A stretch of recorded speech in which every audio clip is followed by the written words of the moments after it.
D K Shivakumar ಅವರು ನಾನು ಮುಖ್ಯಮಂತ್ರಿ ಆಗ್ತೀನಿ ಅಂತ ಹೇಳ್ತಿದ್ರು ಚುನಾವಣೆಗೂ ಮೊದಲು. ಈಗ 2.5 ವರ್ಷ ಕಂಪ್ಲೀಟ್ ಆಗಿದೆ.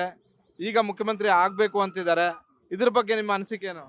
ಇದು ಈ ವಾತಾವರಣ ನೋಡ್ತಾ ಇದ್ರೆ ಅವರು ಆಗುವ ಲಕ್ಷಣಗಳು ಇಲ್ಲ, ಕಾಣಲ್ಲ ಯಾವುದೇ ಇದ್ರಲ್ಲೂ. ಆದ್ರೆ ಹಿಂದೆ ಚುನಾವಣಾ ಸಮಯದಲ್ಲಿ ಅವರು ಮುಖ್ಯಮಂತ್ರಿ ಆಗ್ತಾರಂತಾನೆ ಈ ಕಡೆ ಜನ ಸಪೋರ್ಟ್ ಮಾಡಿದ್ದಲ್ವಾ? ಹೌದು, ಆ ಥರ ಇತ್ತು. ಆ, ಆದ್ರೆ ಆಗಿಲ್ಲ. ಈ ವಾತಾವರಣ ಹಿಂಗಿದೆ. ಇಲ್ಲಿ ರಾಮನಗರ ಶಾಸಕರು ಕಾಂಗ್ರೆಸ್ ಅವರು ಹೆಂಗೆ ಕೆಲಸ ಮಾಡ್ತಾರೆ ಸರ್? ಚೆನ್ನಾಗಿ ಕೆಲಸ ಮಾಡ್ತಾರಾ? ಇಕ್ಬಾಲ್ ಹುಸೇನು ಇಕ್ವಲೇಷನ್ ಪರವಾಗಿಲ್ಲ ಮಾಡ್ತಿದ್ದಾರೆ. ಜಾತಿ ಭೇದ ಯಾವುದು ಏನು ಮಾಡ್ತಾ ಇಲ್ಲ, ಎಲ್ಲ ಕಡೆ ಒಟ್ಟು ಮಾಡ್ತಿದ್ದಾರೆ, ಪರವಾಗಿಲ್ಲ.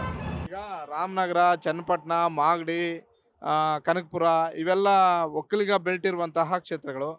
ಹಳೆ ಮೈಸೂರು ಭಾಗ ಅಂದರೆ ಒಕ್ಕಲಿಗ ಪ್ರಾಬಲ್ಯ ಇರುವಂತಹ ಕ್ಷೇತ್ರಗಳು.